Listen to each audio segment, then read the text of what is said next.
पाकिस्तान का इतिहास। पाकिस्तान शब्द का जन्म 1933 में कैम्ब्रिज विश्वविद्यालय में पढ़ने वाले छात्र चौधरी रहमत अली के द्वारा किया गया था। इसके पहले शायर मोहम्मद इकबाल ने 1933 में भारत के उत्तर पश्चिम के 4 प्रांत सिंध, बलूचिस्तान, पंजाब और अफगान को मिलाकर मुसलमानों के लिए एक अलग राष्ट्र का मांग किया था। और सबसे मजेदार बात यह है कि यह वही प्रांत है जिसको सिकंदर के सेनापति सिलकुट निकेटर ने बिहार के लाल सम्राट चंद्रगुप्त मौर्य को दहेज में दिया था। यानी एक बिहारी के लिए हुए दहेज से आज 2 देश पाकिस्तान और अफगानिस्तान खड़ा है। आज जो वर्तमान पाकिस्तान है, 1971 से पहले बांग्लादेश भी उसी का हिस्सा हुआ करता था, जो पूर्वी पाकिस्तान के नाम से जाना जाता था। इस टॉपिक को अलग से वीडियो बना दिया हूँ, प्लेलिस्ट में जाकर देख लीजिए। जब 14 अगस्त 1947 को भारत से पाकिस्तान अलग हुआ तो उस समय मोहम्मद अली जिन्ना को वहाँ का गवर्नर जनरल बनाया गया था और इन्हीं को पाकिस्तान का संस्थापक भी कहा जाता है।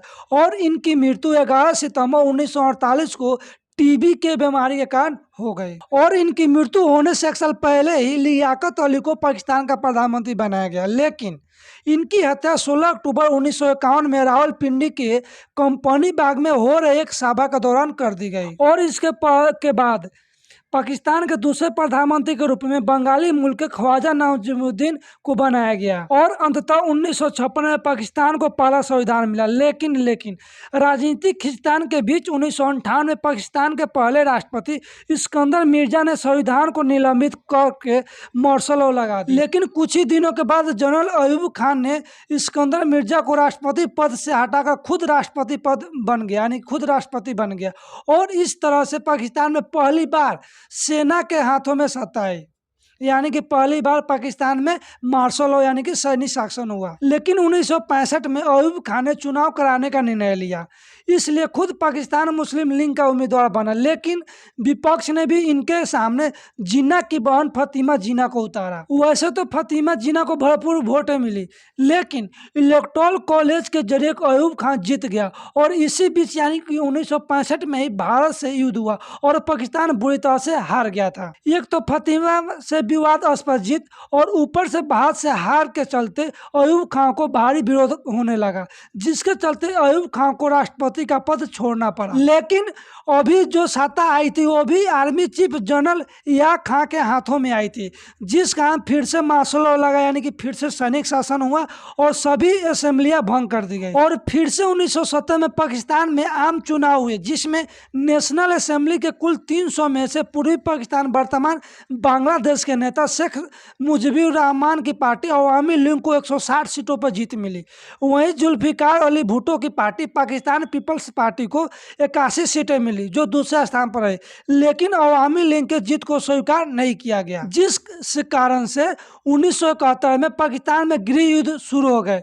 इसी का फायदा भारत उठाते हुए पूर्वी पाकिस्तान जो वर्तमान बांग्लादेश है उसको सपोर्ट किया और पाकिस्तान के 93,000 सैनिकों को सरेंडर कराकर पूर्वी पाकिस्तान को स्वतंत्र देश का दर्जा दिलवाया, जो अब बांग्लादेश के नाम से जाना जाता है। इस प्रकार जब पाकिस्तान में पूर्वी पाकिस्तान टूटा तो इसका पूरा जिम्मेदार याक खान के शासन को ठहराया गया, जिसके चलते याक खान को जुल्फिकार अली भुट्टो को 1972 में सत्ता सौंपनी पड़ी। और 1973 में फिर से नया संविधान लागू हुआ, जिसके तहत पाकिस्तान को एक संसदीय लोकतंत्र बनाया गया, जिसमें प्रधानमंत्री सरकार का प्रमुख हो। इस तरह से भुट्टो राष्ट्रपति पद से प्रधानमंत्री पद पर आ गए। यहाँ पर भी पाकिस्तान की शासन व्यवस्था स्थिर नहीं हुई, क्योंकि भुट्टो ने 1976 में जब जनरल जिया उल हक को चीफ ऑफ आर्मी स्टाफ बनाया तो यही जिया उल हक भुट्टो की तख्ता पलट करके संविधान को निलंबित कर दिया और मार्शल लॉ यानी कि सैनिक शासन लगा दिया। और स्वयं 1978 में राष्ट्रपति का शपथ लिया और तो और सेना प्रमुख का पद भी अपने ही पास रखा। इससे भी मन नहीं भरा तो भुट्टो को जिसने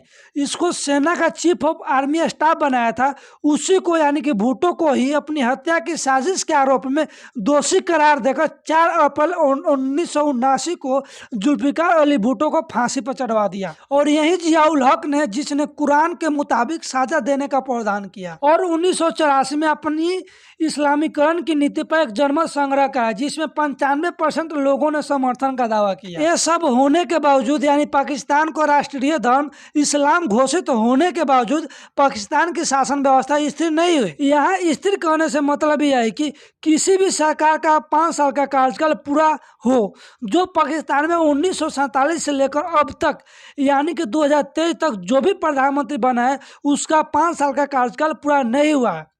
यानी जिस पाकिस्तान को विकास की राजनीति करनी चाहिए थी वहीं यहाँ सत्ता की राजनीति होने लगी और इसी का फायदा आतंकवादी संगठन उठाया।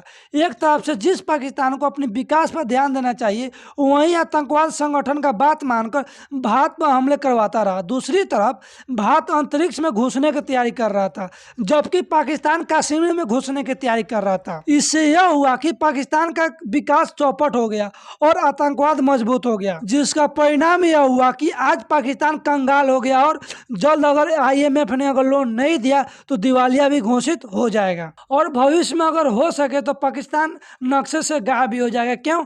क्योंकि एक तरफ बलूचिस्तान जो है वो अपनी आज़ादी की मांग कर रहा है, इस तरह से वो अलग अलग टुकड़ों में बंटने की भी नौबत आ गई है पाकिस्तान को। तो दोस्तों ये जानकारी कैसी लगी कमेंट बॉक्स में जरूर बताएं। मिलते हैं किसी अगले वीडियो में, तब तक के लिए जय हिंद।